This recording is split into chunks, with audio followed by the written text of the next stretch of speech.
just 100 days out from the 150th running of the Kentucky Derby. Everyone is gearing up for this historic anniversary.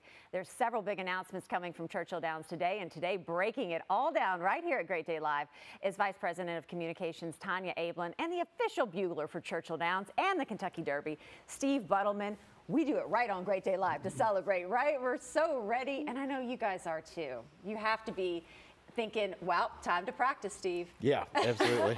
Steve doesn't need any practice. He nails it every time. But nothing makes you feel that true Derby energy like hearing Steve Buttleman play Call to the Post. So now we're ready. Is it crossing your mind like, whoa, what's it going to feel like stepping out into the winner's circle of Derby 150? I try not to think about it. Okay, we won't bring it up. Yeah. I'm always happy when I see the stage manager come in so that he can give me a 10, 9, 8. Yeah. So he doesn't just say, okay, we're 2 minutes out, go. And I'm like, so.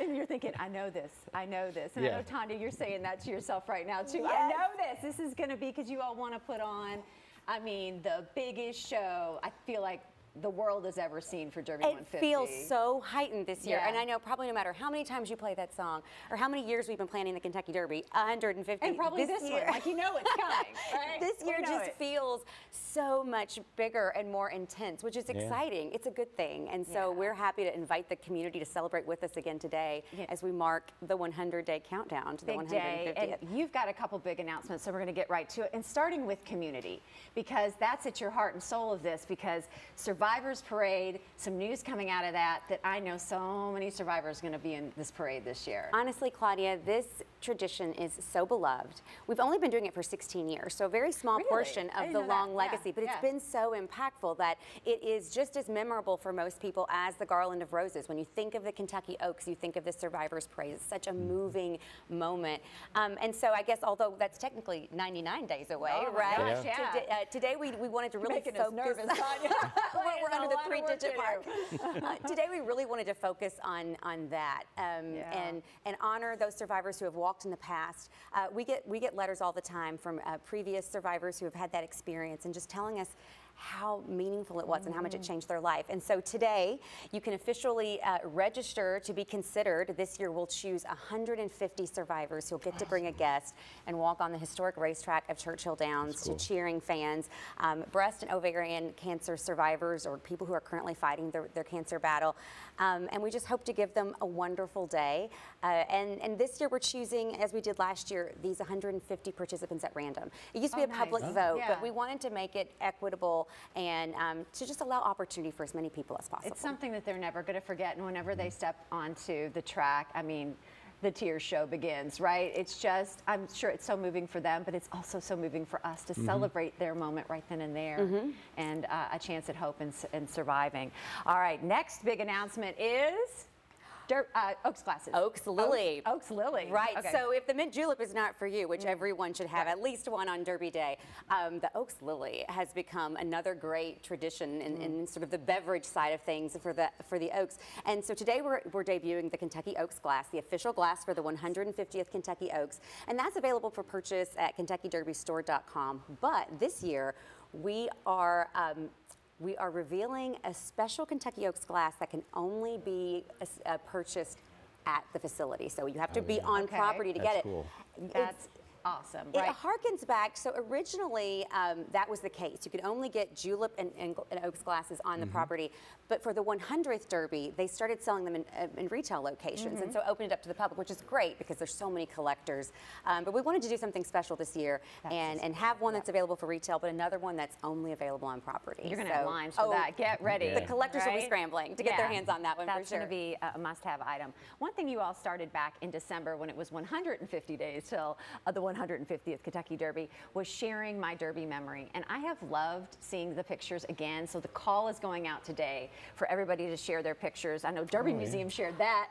Kind of a big Derby memory with the Queen. Oh my God, I love that memory. That's a big one for everyone who was a part of that Derby.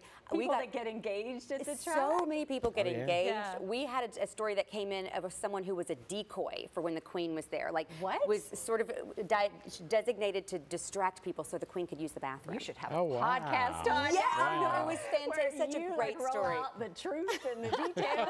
And you too, Steve. Oh my gosh, like the stuff like behind the scenes that happens that you see.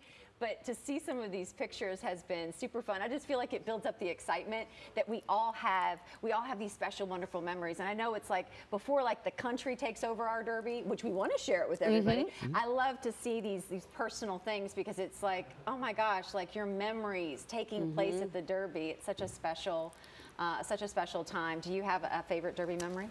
Meeting Josh Groban and Wynton Marsalis would probably be two of my favorites. Yeah. What did you all talk about? Can I even ask? Well, actually, Music? Josh Groban's father plays trumpet, and Wynton told him that he was going to call him and check on him and make sure he was practicing, and Wynton followed through and called his dad. Seriously. So that was a cool story. Right, it's just only in those times, and which is so great that you all had such a personal conversation there. Can you narrow down your favorite Derby memory? I do have one to share. I was going to say some people's favorite Derby memory is probably meeting you. Yes. So that'll show up on the hashtag eventually. Yeah. Mine was or hearing you like for the first time. Right? Yes. I always like my first Derby coming back after moving away. You stepped out, called the post. I start crying, and I had chills, and it was like, I'm home. Yes. And it's like you're a part of my collective memory with it too. You're a part of my vision of home. Yeah. Absolutely. Yeah. He's one of the most recognizable symbols of the Derby. So he does represent that Thank for so you. many. When I was in college, I did the infield thing, and then the year after that, I decided I'm going to make money at Derby this year. What? And so I trained to be a parimutuel teller. So I trained to take bets, and I was going to make $400 over the 2 days at Oaks and Derby, which is a lot of money at the time, still is. And because I'm very bad at math, I'm not trying to set the women's movement back decades, but I just don't excel at math. And so my drawer was short at the end of Oaks Day, significantly. So I was going to have to make up the amount. I wasn't going to make any money. How did you do that? I was giving way too much money. I mean, I was making it rain at my window. And finally, that year, it was the year Charismatic won, which was an underdog, and a man who had been coming to my window tipped me because he said I was good luck, and so I was able to make up the difference. And so that just shows you anything can happen at the Derby. I really thought. But that one's a favorite one for me. What a great story. And then being a Derby princess, that was a lot of fun and Derby too. princess too. I want to hear yours though. Okay, mine. I have pictures. Of course, Let's see it, I have let's see it. pictures. My favorite Derby was with a Real Housewife, a TV chef, and an actress. So Jennifer Tilly. This is back when I feel like you could get a lot closer to them, right? I'm totally dating myself. This was several years ago. Vicki Gunvalson was at the Derby. That was like her first. The Real Housewives were kind of arrived. And then Bobby Flay. Oh, that's a great one. Bobby Flay's story is that man ruined a date for me because last year I was set up on a date. And the guy texted me and says, I really don't know who you are, but I kind of did this Google deep dive. And he said, there's like Getty images of you with Bobby Flay. And he wouldn't go out because he thought we dated. Oh, wow. And I'm like, well, you never know what happens at Derby, right? That's right. Oh You don't ever know. And you make a good point about, I think that's some people's bucket list is go to the Derby, meet a celebrity, and sometimes that happens, and sometimes celebrities don't want to be bothered, so they go to the mansion. Now we'll have a lot in the new Club SI that we're debuting at the paddock. But still, you never know when you're going to run into someone. John Hamm last year was just hanging out in the middle of nowhere. I didn't even know he was coming. I mean, he's your eyes major. open. Yes, you just bumped right into him, and he was just enjoying the Derby just like everybody else. That's awesome. Can we share a quick construction update on how things are Absolutely. going? I have a picture. This is from a couple weeks ago. You guys kind of shared your update. I drove by there. I was at the Derby Museum earlier this week, and they are working fast and furious on getting everything together. It's really coming together. And Tanya, it's just, it's grand. There's just something big and spectacular Well, about after the show, we have to go pick up hammers and go help. Seriously? That's how you're doing this? It's moving so fast, and every time I see it, there's something exquisite and larger than life. And I think that once we all get in there, no one really knows what to expect, right? We know that we've opened up this view to the Twin Spires, which we can already appreciate. But also, the audio-visual experience is going to be so incredible as well. So lots of big video boards, and then of course being able to just have that view of the horses and all the action before they go out to race. It's going to be exquisite. It's going to be really, really special. It really is. There won't be anything like it. No, this will be our Derby memory, right, for a very, very long time. And I can't thank you both enough for being here to help us kind of celebrate the countdown to 150. Thanks, you guys. Let's make new memories together. I want to make sure everybody goes to the right website if they want to submit to be in the Survivors Parade, yes, right? thank you. KentuckyDerby.com/Survivors Parade. And it's a really easy form to fill out. Please nominate someone, nominate yourself. We want to honor you. All right, Tanya, Steve, thank you so much. All right, stay with us because coming up, we're going to check in with Chief Meteorologist Ben